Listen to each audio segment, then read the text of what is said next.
सातवें सोपान में मानसकार समझाते हैं। सातवें सम मोहि में जग देखा, मोते संत अधिक करी लेखा। भक्त का अपने सद्गुरु के प्रति प्रेम दृढ़ होते होते जब इस स्थिति तक पहुंच जाए कि हर ओर हर वस्तु में उसे अपने प्रभु ही दिखाई देने लगे। भगवान राम के अनुसार ये भक्ति का सातवां सोपान है, अर्थात भक्त सारे संसार को मोहिमय यानी मुझसे भरपूर देखे। यदि प्रेम बढ़ते हुए इस सीमा तक नहीं पहुंचा कि सर्वत्र अपना प्रियतम ही दिखाई देने लगे, तो फिर प्रेम ही क्या हुआ। संसार में देखा जाता है कि कंजूस को सब जगह धन ही धन दिखाई देता है। वो अपने संबंधियों को भी धन की दृष्टि से देखता है। इसी तरह प्रभु के दीवाने भक्त को सारा जगत प्रभु में दिखाई देने लगता है। प्रत्येक जड़ चेतन में अपना सद्गुरु दातार मुस्कान बिखेरता दिखाई देता है। तभी तो गोस्वामी जी कहते हैं, प्रभु मुझे ऐसी भक्ति प्रदान कर जैसी भक्ति लोभी की धन में और कामी की नारी में होती है।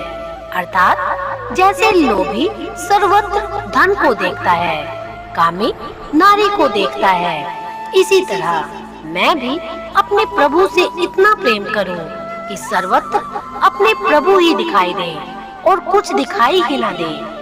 जब सारी इंद्रियां और मन प्रभु प्रेम के अलौकिक रस में डूबे रहते हैं, तब भक्ति केवल दर्शन तक सीमित कैसे रह सकती है। ऐसी अवस्था में भक्त के कान में जो भी आवाज आती है वो अपने प्रभु के प्रेम संगीत की स्वर लहरी ही होती है। वो उसकी मीठी तान में ही मस्त रहता है। इसी प्रकार उसके मुख से भी अपने प्रेमी प्रभु को छोड़कर दूसरा शब्द नहीं निकलता, अर्थात अपने प्रभु का यशोगान ही करता है।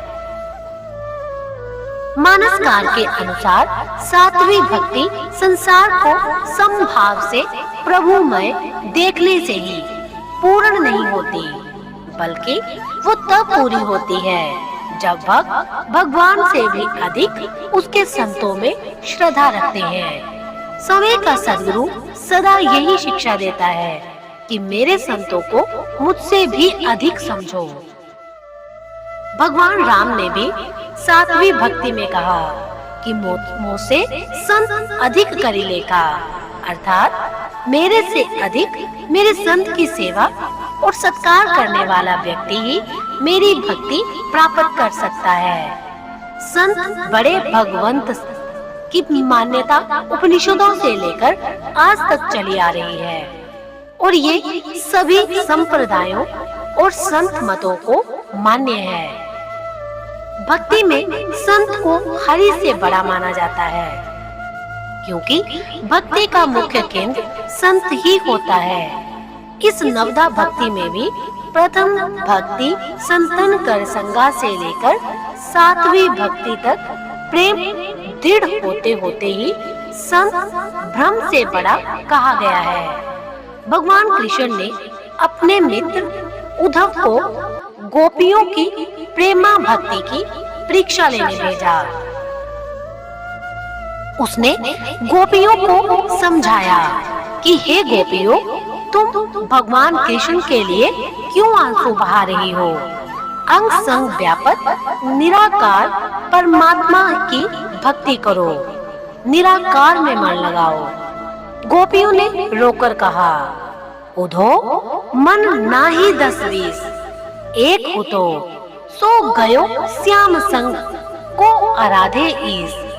हमारे 10-20 मन तो है ही नहीं, एक ही मन तो था, वो श्याम के साथ गया, साकार पर टिक गया, अब निराकार पर क्या लगाएं। भक्ति का आरंभ महापुरुषों की सेवा से होता है, उसके बाद उनकी दया पात्रता प्राप्त होती है, तदंतर इनके धर्मों पर श्रद्धा और श्रद्धा से हरि गुण का श्रवण होता है।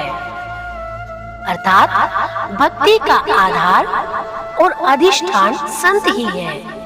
अतः भक्ति के क्षेत्र में संत को ब्रह्म से भी अधिक कहा जाता है। साकार संत में मन लगाना अधिक सुगम है, जबकि निराकार में अति कठिन है और कभी-कभी तो असंभव भी प्रतीत होता है। महात्मा सूरदास कहते हैं, रूप रेख गुण जाति जुगति विनो निरालंब मन चक्रित धावे सब विधि अगम विचारे ताते सुर सगुण लीला पद गावे।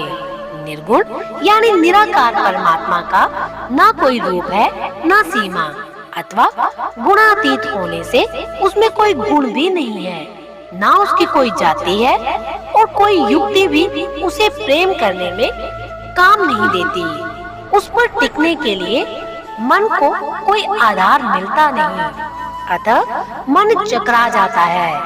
इन सब कठिनाइयों को देखते हुए सूरदास ने तो निराकार भाव से सगुण ब्रह्म की लीला के पद गाने आरंभ किए और भक्ति के उच्च शिखर पर पहुँचे। यहाँ ये भी स्थापित किया गया है कि सद्गुरु साकार ब्रह्म होता है। यदि आप परमात्मा को कुछ भोग लगाना चाहते हो तो कैसे लगाओगे? ये तो आनंद रहित सकल रस भोगी है।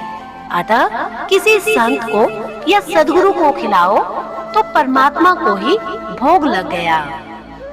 जिस निराकार को बिनु पग चले कहा गया है, उसके चरण कैसे दबाओगे? संत के चरण दबाओ तो परमात्मा की सेवा होगी। इस प्रकार संत सेवा भी प्रभु सेवा का ही स्वरूप है। संत प्रेम ही प्रभु प्रेम है। संत की सेवा से पाप ताप और मोह अनायास ही दूर हो जाते हैं। इस प्रकार संतों की सेवा ही भक्ति का 7वां सोपान है। ये थी आज की वीडियो। फिर मिलेंगे अगली वीडियो में भक्ति के 8वें सोपान के साथ। तब तक के लिए अपना ख्याल रखना और ऐसे ही वीडियो सुनने के लिए चैनल को सब्सक्राइब और बेल आइकन को प्रेस करना मत भूलना।